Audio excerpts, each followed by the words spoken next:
Thank you, Gary, and thank you, Bruce. What a terrific journey that's been so far. As Gary mentioned, we have undertaken in a formal way something we've been doing here for a very long time, which is the creative things that we do here at the university, not only in research and the creation of things, but in the study of things and the passing on of that study and that knowledge of process to our students and our colleagues. And all we're doing now is recognizing that in a formal way. But the coolest thing about the Creative Process Commons is that we're trying to be informal in this formal recognition. This is a lateral, non-hierarchical network for the university and the wider community to bring out the issues of creative process in whatever way it manifests itself. And to make sure that people who are doing these things, and they're doing them all over, but to make sure that they have a chance to communicate that with others of a like mind here and outside. And so we're brand new as a formal entity, scarcely a month old. And when we had this opportunity to get to spend a little time with Bruce, we thought, why not? This will be our first official event, courtesy of Gary and Bruce. So we have a wonderful group of people here to talk. They're terrified though because I didn't give them any instructions about what we're going to do. That's the whole idea, right? It's process, not product. But I'll start and just give you a very quick introduction. They're quite interesting people, each and every one of them. Ra Inta, that's good. I didn't even have to say to your right, is a physicist, a postdoc student here, studies gravitational waves. That's everyday conversation at your house. But also studies acoustics of sound and is a really good guitar player and singer and one time luthier. Next to him is Michelle Pantoya, who is a mechanical engineer, teaches here, and does something incredibly interesting to me. She writes books about mechanical engineering, but for children, which I think she may be the most creative person in this room. I don't know. Next to her is Dom Casadonte. I know many of you will know him, a professor in chemistry, a professor in the Honors College, but also a singer and a musician and what we call, he's a Renaissance man. There are all kinds of things that Dom does. And of course you know Bruce and Gary Morgan. I don't know how many of you know Gary's deep, dark secret that he's also a scientist, not just a museum person, not that just is anything to apply to a museum, but here he is in the sciences as running a museum that is both about science and about art. So we have this great varied group, and we hope to talk a little bit about the relationship of process in these different areas, and we hope that you will join in. So, Gary. Good job, Gary. We'll let you start. And if you can't hear, let us know. We'll move these microphones around. Well, I think, as Andy has said, there's no real structure here, so I think we'll just kind of brainstorm and throw out things which come to mind. And one of the things which comes to my mind about creativity and thinking of it in terms of looking at what Bruce has done, I want to pose the question of the relationship of creativity and competence. Is, for example, playing a musical instrument very well, by definition, creative? Or is it like tennis, something that one refines? You know, you do the stroke 10,000 times. I think I saw a publication, and you basically mastered it to a point where you're competent at it, and you're almost, your mind is not even thinking about it anymore. It's just coordinated with the body, and you're just doing it better and better. Is painting a good landscape or a still life, one that's a great work of craftsmanship, is that necessarily creative when it's something that one's repeated time and time again.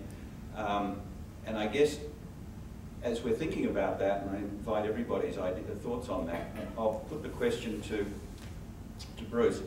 How have you found the evolution of creativity as you go? I mean, your presentation showed you exploring light in so many different forms, and you did a couple of iterations often of one. Then you put it up, and it was you jumped to something else again, completely different. It's the butterfly. You know, was it? I'm not saying is it intentional that you decided now I want to move on to another medium to explore, or did it just come to you in a kind of creative flash? It's not really such a jump. I think that you're quite right. By just staying with something. I mean, if you want to draw well, you draw every day. I have a daughter of 21 now who's drawing. She draws every day, and I can see her drawings getting better. So, and it's just it becomes second nature, whatever that means, almost like a reflex. And I'm sure that in your brain, there will be some scientific explanation. You know, you're opening up corridors, or creating new corridors of thought.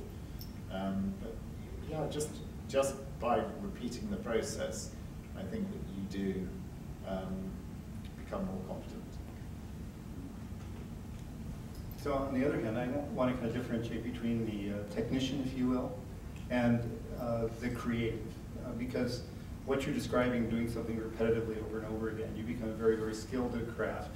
For example, I play trombone, and I can play a particular lick, 10,000 times, and after a while, it maybe sounds pretty good, right? But is that really creative? No, it's just repetition, right? But the truly creative, I think, transcends just the repetition.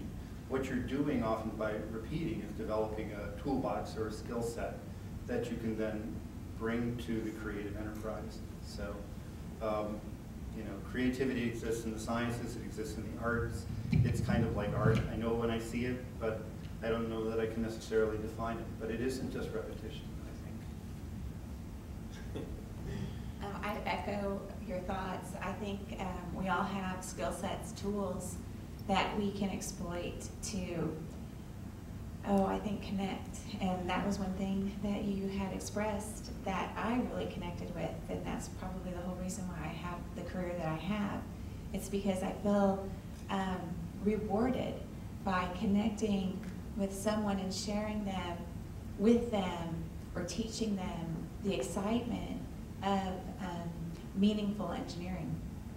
And so, so my skill set happens to be engineering, and that's a tool that I have, but really I'm working towards connecting with a vision, a greater vision. And that vision, right, is on every level of the things that I do, but mainly is trying to inspire young children to think about engineering as a meaningful career, something that is personal and not just abstract and sort of deviates from that stereotypical engineer that is not necessarily a personable person, but more rigid, and so trying to break that kind of, I guess, perception of what an engineer is, and explaining that in my particular case that engineering can be very, I guess, meaningful. So it's not just the skill set, but it's how you use it to communicate a message that is important to you and that you know might impact somebody else's life. That kind of connection is creativity. Well, yeah, I mean, there is quite a famous paper that is going around for years about, you need to spend 10,000 hours, and it doesn't matter what it is, but there's this arbitrary number for 10,000 hours before you become, like a unique sort of individual or whatever. But I think that doesn't encapsulate the pioneering spirit of being completely naive about something, going, oh, I wonder what I'd do if I just mix this and that, then we get penicillin or, something like that, which you could never you know, you could have spent 100,000 hours and you wouldn't have gotten to penicillin. It was just a happy accident. And so, I mean, from my perspective, is that sometimes creativity is just a complete accident. You know, if you'd known more about it, you probably wouldn't have attempted to go, you know, to sail around the world, because, you know, when you do the calculations, it would take us forever to sail around the world. So Columbus thinks he's in the Indies, and here we are. Yeah, I think there's something to be said for accidents for creativity. Yeah. Well, speaking of Columbus, this is a natural segue. There's the old saying that when your ship comes in, you'd better be at the dock. You know? And that's what I think about in terms of drawing every day, or learning to play the trombone, or working on a mechanical drawing, or looking at the blips coming out of the LIGO, or whatever we do. That kind of habit and that kind of work is going down to the dock, you know. And there will be the luck of the ship coming in, but if you're not there to unload it. And the other part of the work we do in creative process is that we have to know what to do with it once we get it. So I think there's an awful lot of perspiration that goes along with the inspiration in our process. Does anyone in the audience have some questions, particularly if they'd like to put to Bruce about the manifestation of creativity through his work? Just a comment, and that's that, you know, even sitting here right now, listening to what inspires you is like keeping your eyes open, or your sense, not just your eyes, your senses open for that opportunity. You know, that's hit me, you know, more than I expected. You know, it's like, okay, I looked at all the little things that you said. This is an opportunity, a children's book, this time on the beach, all the kind of things that can, and then you somehow managed to catalog in your head or in your sketchbooks, came back 30 years later, and that's the kind of thing I don't think people do need to hear, and young people need to hear, because it's not, and you did say carry your sketchbook and all that, but I'm just saying we are surrounded by a very senses-oriented world, but we don't think about it, and the mundane can be sometimes the most inspirational, and that touched me. Yes. Oh, yeah, we've got one more. I didn't know if he's going. Okay. Okay. So relative to your process, you know, you mentioned your sketchbook, and then you kind of showed us one sketch that was like you're claiming it as not a strong point. So how much of your sketchbooks over time, and I know we're changing your year, are actually writing versus sketching? It is actually, I do draw quite a bit. That was slightly tongue-in-cheek. I wouldn't say I'm a proficient draftsman, because I do less, but I notate. I've got my own sort of shorthand of remembering things. It's funny, I can just write a few words and do a couple of squiggles, and 20 years later I could look back in that book and I remember exactly where I was. Whereas if I'd been more laboured about it and more, you know, I wouldn't have got the flavour of the experience. And again, this is what I'm trying to really get at, is the flavour. I had a memory of when I was about 10, going. I had a friend whose family took me on a holiday to Spain. I'd never been to Spain before. We landed at Alicante Airport and drove along the south coast. This is before it was developed. And I was mildly disappointed, because in my mind's eye I thought it was all palm trees, and I just sort of had this weird expectation. I don't know where it came from. And I was slightly down for about momentarily, and then I remember just pulling myself together and saying, this is Spain. And it was a calm, the window was down, I mean it was and the smells of citrus came through the windows, and the colour of because it was very barren down there, and that was Spain. And ever since that day, I've never tried to have expectations about an experience. Let the experience give you the the essence of where you're going. And that way, everywhere you go in the world, I mean, it doesn't always happen, but is a new experience and very rich. And that's exciting because that makes you realize that life has always got these surprises. You know, as you were talking, the two of you, about your experiences, it kind of reminded me, you said that your most recent journey is about time and past, future, and present. And as I was thinking about what you were saying, it occurs to me that creativity is really atemporal. It's out of time, in the sense that a lot of your creative influx came from things that were 20 or 30 years ago, but they're not really 20 or 30 years ago, they're now. So the creativity is happening across time, but out of time as well, if that makes any sense. Yeah, and that's kind of cool. I just wanted to echo the notebook thing. At least Andy and I always carry a notebook around. And, you know, I'm ostensibly more a scientist than anything else, I guess, but you know, I've just got random quotes that, you know, my wife might have said, and oh, okay, I'll write that down. And, you know, it's just somehow it all kind of links up. And, yeah, you know, sometimes record stuff onto the phone or something like that if it's but yeah, I can't stress you need to just note down things that occur to you. You never know when they'll be useful. Just the bits Yeah. that you kind of catch your attention. Well, Bruce, you mentioned it particularly with respect to your work in Central Australia. Many of you will have heard of the Aboriginal dreaming, and it's also sometimes referred to as the every when, because long before Say that again. the every when, Yeah. because long before Einstein, Aboriginal people and many other Indigenous people perceived the space-time continuum. Yes. That there is a connectivity not only through time but linking the land. So it's that immersion into landscape and space and almost casting aside the notion of time as you do it. Mm. You know, in writing, in poetry and in music, I like to think of the story time continuum, where we organize time, where time organizes us into stories. And I think of creative process as simply another way of that a story manifests itself. I'm going to carry this down in the... Yeah, okay, be a good idea. Great. So maybe you will have some questions. I have a question. It's a question. And,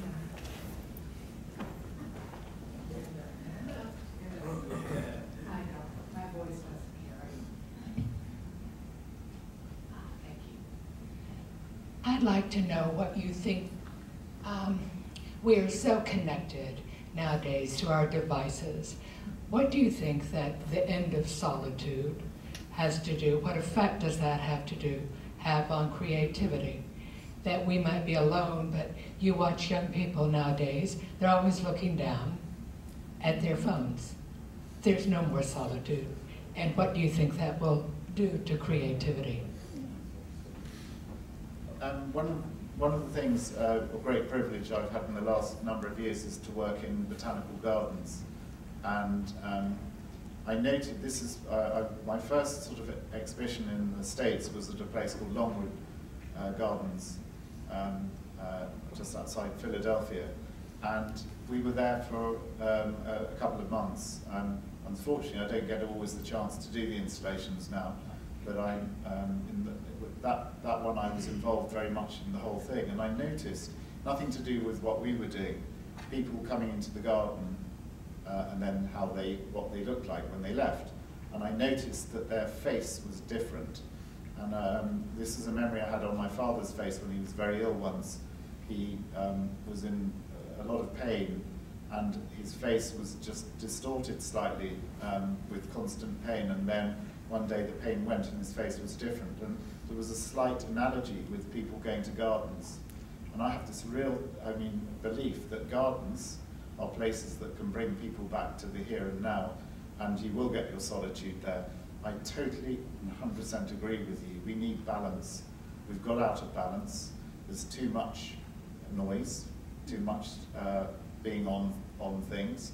We need to learn to leave it and find that solitude and peace, because if it's all go all the time, we'll go crazy. We're not built for it.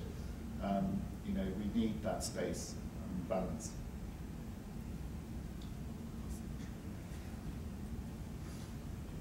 I have children who are teenagers and a little younger, so I completely connect with what you just said, and it's.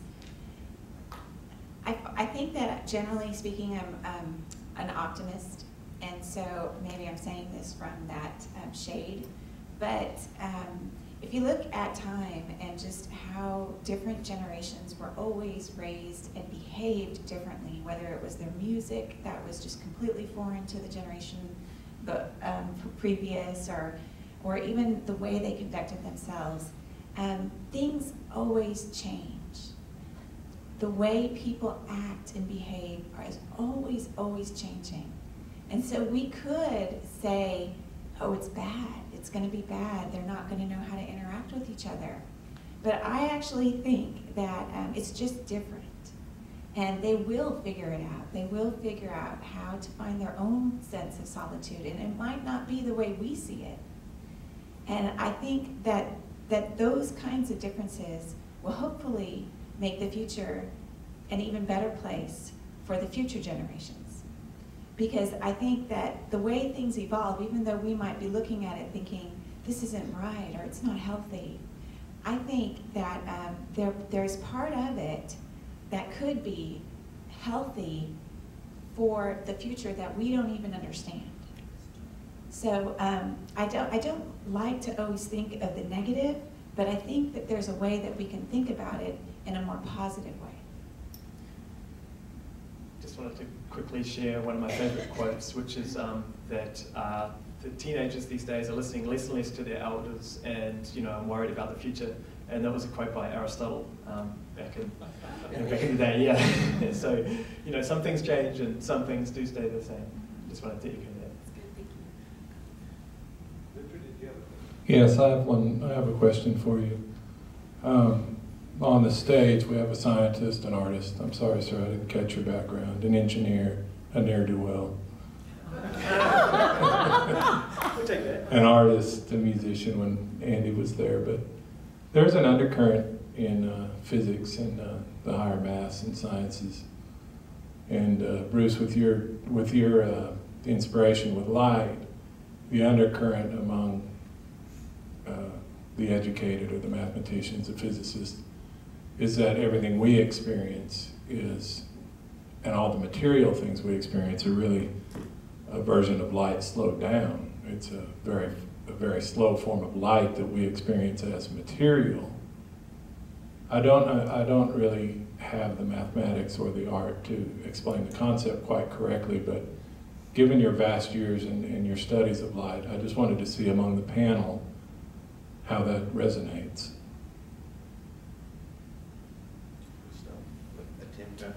From an emotional point of view or an inspirational point of view, I think that sounds wonderful.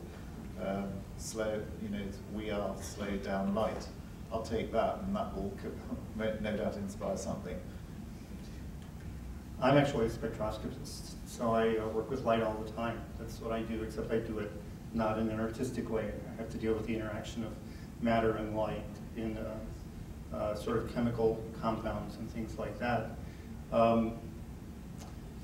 It's an interesting question to me because we always think of light, in a given medium as having sort of a constant speed. So slowed down light is artistic. I'm trying to think of what it would actually mean physically. So having a physicist there's sort of shaking. Yeah. So it's an interesting thing. But one of the things that I was struck by, I will say, in terms of the intersection of light with various things, is that as I was looking at the exhibit, The Ferryman's Crossing, you can see all the different colors of the rainbow, and that was very striking. And then I remembered that it was Sir Isaac Newton who actually coined the 7 different, the Roy G. Biv, the red, orange, yellow, green, blue, indigo, violet. I'm thinking indigo, why indigo? It's sort of godforsaken color that nobody really uses much. But there are 7 colors of the rainbow, and he picked those 7 colors, and 7 colors specifically because he wanted to tie it to the 7 notes of the musical scale. And so in that sense, Newton was thinking also about music as he was thinking about light. And they're both tied together by waves. So you can talk about, wave movement and things like that, and I can think about slow waves and fast waves. And in that way, I can think about light slowed down from that perspective. But I really liked your exhibit in the sense that it really does have this intersection using the CDs, if you will, and the audio characteristics of that, plus the music that's going on. And the light, it really does all bring the notion of waves into congruence for me, both fast and slow. I'll let you go before me. Oh, sure. Okay. Well, I mean, I use laser light to help look for vibrations of space and time itself.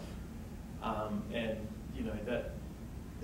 I just was constantly reminded during Bruce's talk that, he's talking about these inspirations and daydreams and stuff, and kind of using it as daydreaming as a pejorative term. But of course, it was Albert Einstein's daydreaming about sitting on top of a light beam that led to these absolute revolutions in the way that we think about how space and time aren't just these separate things, but they're joined together. And in fact, the defining feature of light is that it doesn't experience the passage of time at all. That's and essentially a definition, because light can only go at the speed of light. That is the unification between space and time. And the actual experience of time is bent depending on what speed you go at. And if you go faster and faster, closer to the speed of light, your sense of time becomes very different to an observer. And so the thing about, for example, a black hole is that it's an extreme of that, where the defining feature of a black hole is you can go through a black hole totally fine in your rocket ship in a finite amount of time. But the defining feature of that is that to anyone observing it, it takes you forever to go through the boundary of the black hole. And so their perception of time is completely different to yours. Ra, would you talk about something that you mentioned to me, your study of acoustic waves and how that is connected to gravitational waves? Yeah. Just a moment. Yeah, sure. I always have to do an infographic for my career, because people don't quite get it. But I made guitars and looked at how guitars acoustics change during construction, and then I used my knowledge of how vibrations work in wood to manipulate how termites behave, and then went on from there to what I do now. And people always go, they're completely different. But the thing is that it's all about waves. And so, I'm really interested in the shapes that these vibrations make over time and things. And so, in fact, the way that a piece of wood will ring out, or a bell or something, is actually not that different to how space-time itself rings when we collide two black holes together or spin a neutron star or something like that. It's actually surprisingly similar. A lot of the mathematical tools that you use are actually the same. And that is one of the things about really a pure essence of physical and mathematical way of looking at things, is that sometimes these things can appear to be completely different, but they're unified by some really quite deep principles. So that's I guess a comment. I think that's really beautiful. I love seeing the harmony in things, and that's really, I didn't know that. So I'll just comment quickly. So I study combustion, and much like the fireworks that you see on the 4th of July, and the chemistry associated with the mixture creates the beautiful colors that you see.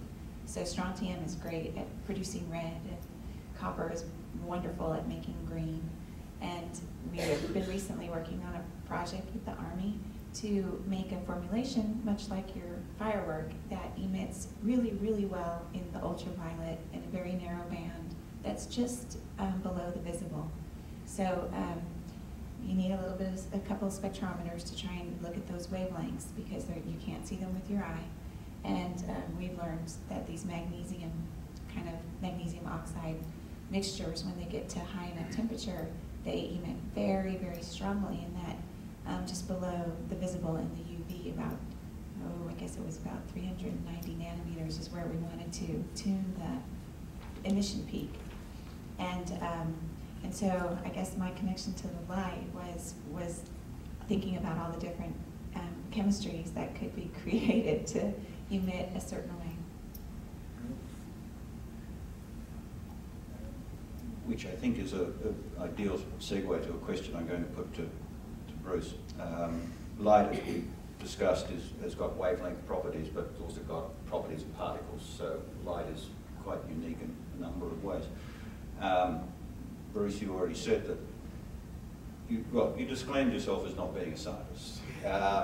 But to what extent, in having worked with light as a medium over quite some years, and in many different approaches and so forth, have you found that your understanding of the science of light, and have you found that you needed to understand more about the science of light, its refraction properties, its reflection properties, etc., through different types of medium?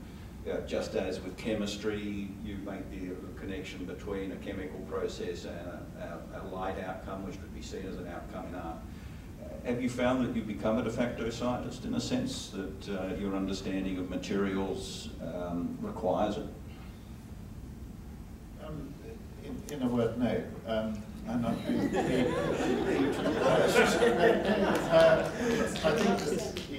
that I mean, it's amazing what you pick up, and I'm fascinated by it. I mean, listening to scientists, you see, I feel that the truth, science is truth, and it's more interesting than fiction.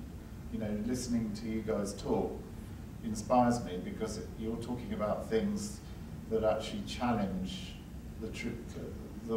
It's a different, it's a level of perception. So when you're looking from a different perspective or a different perception, you're actually almost talking make-believe, you know, and that's why I think that we have to make up these stories. We don't need to make them up. We should really just be following science, and that's why I'm such a great believer in it. I mean, I wish I was more competent in being able to express it, but the inspiration certainly comes from the truth.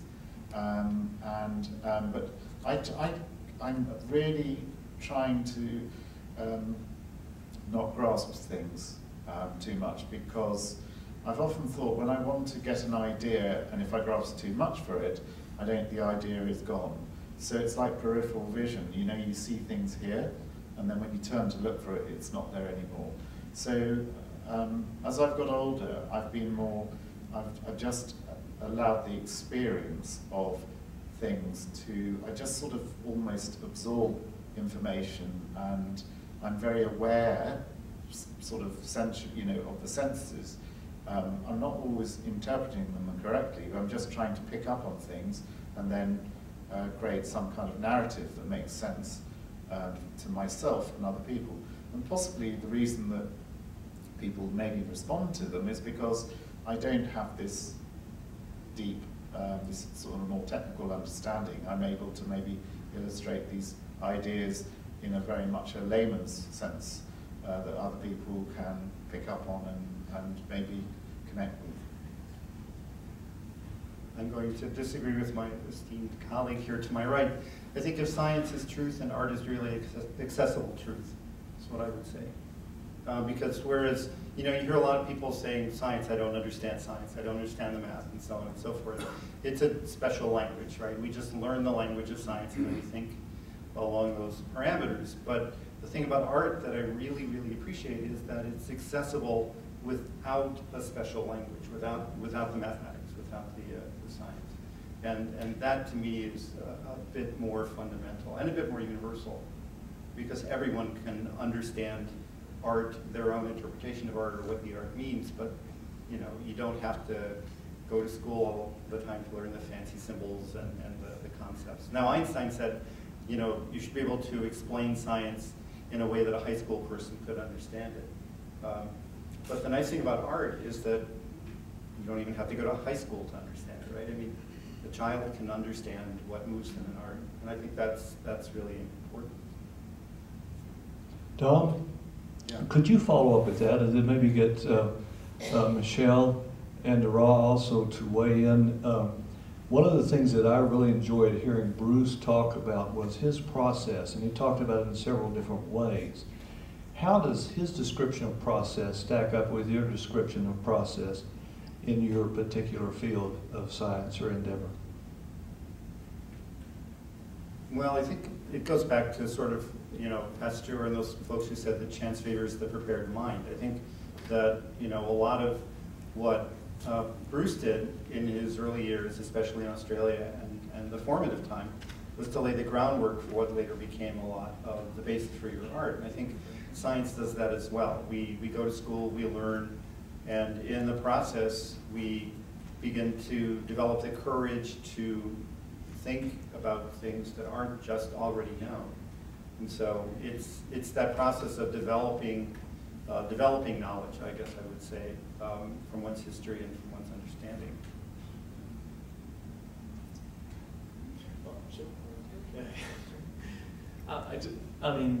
I just wanted to pick up on something that we've all kind of slightly been talking about, and that, to me, it's just the strength of narrative. To be able to, you know, I feel like sometimes in science we fail a little bit in terms of, you know, figuring out a good story for some really, you know, very laudable science, but sometimes it's just we don't spend enough time to make a good story about it. And, you know, we love to hear, we've grown up around, you know, the campfire essentially. You know, we all love stories. We love going to see a movie or something. And I think a great scientific paper, how I try and look at it, you know, a paper, is what's the story? You know, what are we trying to tell people? It's like, okay, you know, yes, we have a very rigid format for scientific papers, but that is because we use, you know, it's like there's also a rigid format for a 90-minute film. You know, it's just in different terms, but a really good paper for me is like, okay, I've got these pictures, you know, I've got these graphs, or what kind of good graph could I make that will just really sing, you know, make you just understand it just by looking at a single image or something like that. I try, but I feel like sometimes, you know, we could all do better, I think. But the scientists and science that really sticks, and I think also for art, is that which has is encapsulated somehow in a narrative that helps speak to the viewer or audience or whatever format it's in. I guess I could say a few more things, and I completely agree with you.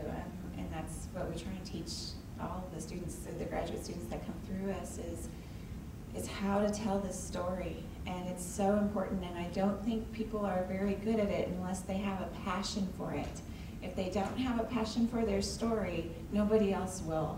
And that's what ultimately comes through, and so you try to cultivate this passion, and hopefully that propagates into the future too. But as far as the process, I mean, the process is everything, right? It's not the destination, it's the journey. So knowing the audience is really important. So that for the children, to relate to them and to really try to, again, connect with them, you need to know that they have short attention spans. And so you do strategies in these books to try to engage them, to ask them questions like, do engineers make elephants? Well, no, obviously they don't, but children know that actually. And they can answer that question, and you engage them, and now you have their attention. And then if you use some lyrical patterns, because little kids can't read yet, but the lyrical patterns in text help them anticipate words that will come next, and that keeps their attention. And so stories don't always have to be plot-driven. They can be diverse, and you can use strategies that just kind of keep kids engaged. And if you can do that, then they like the story. I bet every single one of you out there remembers the children's book that you liked the most when you were a child. I bet you do. And hopefully books like that stay in your mind, even if they're sort of in the back of your mind, and maybe in some way they inspired you somehow to either do what you're doing now, or something about your hobby, or something. And so at that young, impressionable age, that's the perfect time to really try and capture a person's attention about something. Whether they use it or not, at least they're aware of it now. And so that audience, that understanding the audience, as far as the illustrations go, even if I'm asking a question like, do engineers make elephants, which is really, I guess, very elementary, the content, the underlying content of it all, I think, is still complex. We could say it's easy, but I'm going to say it's complex. So balancing the art with the message is really important. So for the children's books that we write, we try to always use bright watercolors with very simplistic illustrations, because the content could be conceived as complicated, so you balance that with simplistic art, and so that the whole thing balances and hopefully resonates with people. So it's the different parts of the medium that have to work together in order for the whole, whether it's the scientific paper or this little children's book, the different parts have to work together in order to capture somebody with passion, right? So I think one of the things about creativity is that I think creativity in the arts and creativity in the sciences basically can follow similar trajectories. One of the issues that we often have in science, as I mentioned earlier, is that we have a very specialized language. And it makes it difficult to know the narrative, because you can tell the narrative on one level to a scientist and they'll get something out of it. But you should be able to tell the narrative to everyone, and they should be able to understand it. And so you're all, I think, aware of Alan Alda and some of the work he's been doing at Stony Brook. He just put out a new book, and I wrote the title down because it was kind of interesting to me. It says, "If I understood you, would I have this look on my face?" And it's all about how scientists need to be able to communicate to non-scientists what they're doing in ways that make sense. And one of the things that I really like about that book is it's exactly right. If we don't, then you have this mystique of science. And whereas art tends to, once again, transcend a specialized language in many cases. It speaks to you on a lot of different levels, whereas science, to a certain extent, is a little bit tongue-tied, because it can't speak to everyone at a certain level, but it should be able to. So in terms of creativity, we need to be able to express how scientists are creative in the same way that artists can express that, and I think they do a much better job than we do. We have a question. Beginning with Bruce Munro, when you create an installation and put it in place, you've made conscious decisions on the colors, where they'll be, and how they'll be displayed. And the person who views that can refer back to you and interpret how they saw that installation. If you take a person who's colorblind, or a group of people who are colorblind, and present the same installation and watch it with them, you have a barrier, because even though you're seeing the same thing, you're not seeing the same thing. How do you transfer and have a discussion in that sense? And for the general group, in your creativity, you are wrapped in a discipline of culture or a societal culture that may not be the same for other people. How do you see yourselves transferring what you see as creativity to another culture that you're not familiar? It's not quite as linear in that way. When it sounds a bit woolly to say this, but an installation is made by many people. I'm not, as I said earlier, I'm not out there planting every stem in the ground. With the LaRue, for example, I was very conscious of the light level and the color saturation, or sorry, the hue. In other words, what palette of colors we were going to choose, because I wanted it to complement the desert colors and the skies and such and such. But it's I don't expect people to go. I'm not putting a message there to say you must see this piece of work like this. It's not so cut and dry in that. It is a very, almost an open feeling of interpretation. In other words, do you feel joyous? And I don't even ask people to say, I mean, I never put those words, but I noticed that the number of emails and the response was making people feel very joyous and connected and very happy. Now, that was a surprise for me, because that's exactly how I felt when I went to that space. But I didn't. It's not like I'm going. We had this idea that art is more open than science. I would again, sorry, but I would disagree because there's so much art out there that's bullshit in terms of, and what I mean by that, it's made for a particular group in society. You've got to be in the club to appreciate it, to afford it. I can't be bothered with that sort of rubbish because, you know, art should be a language that we share and we experience together. I'm not saying it all has to be seen on that level, but this is the problem. We've got to just, you know, I'm not making art for you to sort of present to people and saying, you know, if somebody actually is colorblind and they go and see the installation, they will get something I couldn't imagine. And if they can express that in language or however back to me, that would be fascinating. And I'm only going to learn from their experience.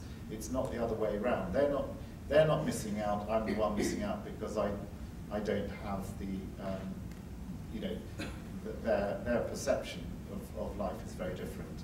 So I hope that's sort of probably answered that very badly. But all I mean is that I'm just saying I keep a very open. I don't have expectations of how people should look at work. I really don't. I think it's amazing that people do go and see the stuff. I'm honestly really very surprised, but I'm glad that they do. So this is actually a very frustrating question for me because I make molecules that emit when they're exposed to ultraviolet light, for example. And so we're very interested in the color, why the colors are what they are, what's generating the colors on a photophysical plane. So I have a student, for example, who's in my class this past semester, and we were doing some work with molecular modeling in class. And I said, now, as you can see here, the red molecule, the red, you know, substituent does this, and the green substituent does this, and the yellow does this, and the blue does this. And she said, she raised her hand and said, I'm colorblind. I don't know what you're talking about when you say a red, you know, ball here or a green ball here. And so, and then I realized that, you know, doing undergraduate research, for example, and you make this molecule you've been trying to make, and it generates a color that you can't see, you can't interpret. It's somewhat frustrating to both of us. So I decided to make it into a research project. So, you know, I use a spectrometer and I have a monochrometer so I can dial specific wavelengths and colors of light. And so I'm going to try to quantitate what her visual field is, what color she can see, what color she can't see. And then I'm going to look at other people who are colorblind and try to determine, is it the same? I mean, is it just a matter of rods and cones, you know, in the eyes, or is there a field, or are certain people colorblind in different ways? And then what does it mean when they get to a specific wavelength? What does it look like to them? Try to get them to somehow visualize it. So I've decided to take what is a disadvantage, perhaps, and make a research project out of it. So it's been frustrating, but at the same point in time, it's something that I'm going to study.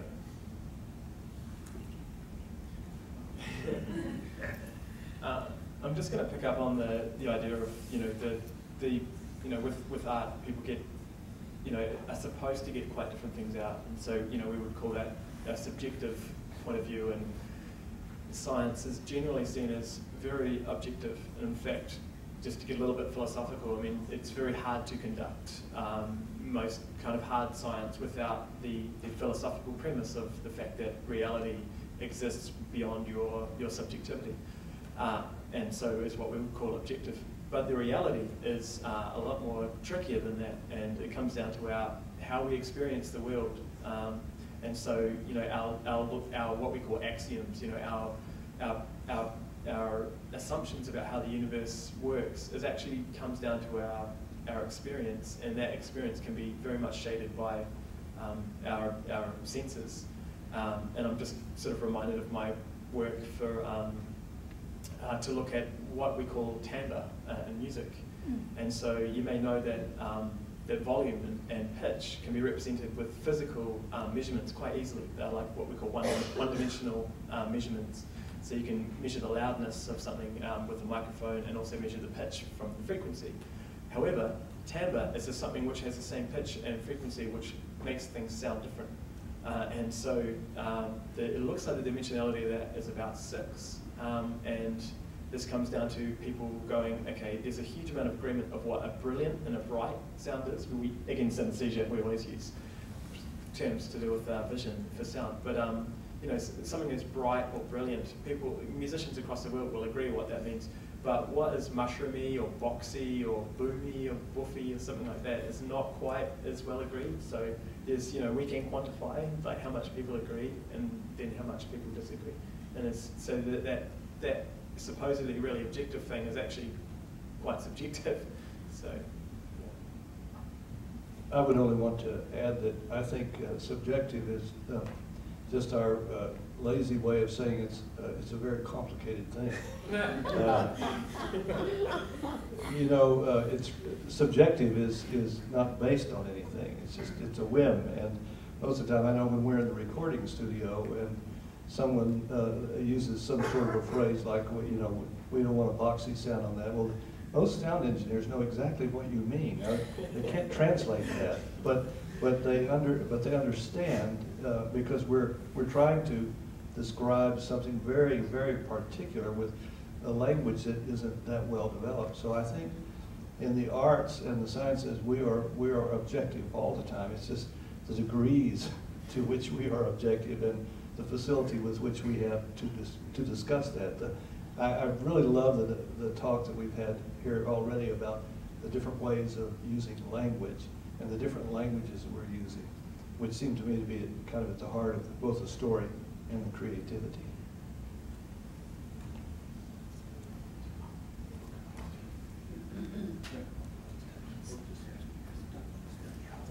Well, we might draw the formal proceedings to a close with that, ladies and gentlemen. Our panel and Bruce will be available outside for a little while after this to have a chat, so please feel free to come up and continue the conversation. Would you join me, please, in expressing our thanks for the panel?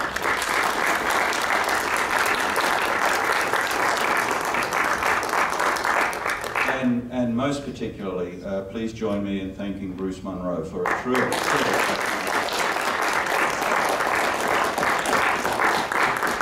there are some refreshments just outside in the sculpture court, so stay on through till 5 o'clock. Thanks very much, ladies and gentlemen.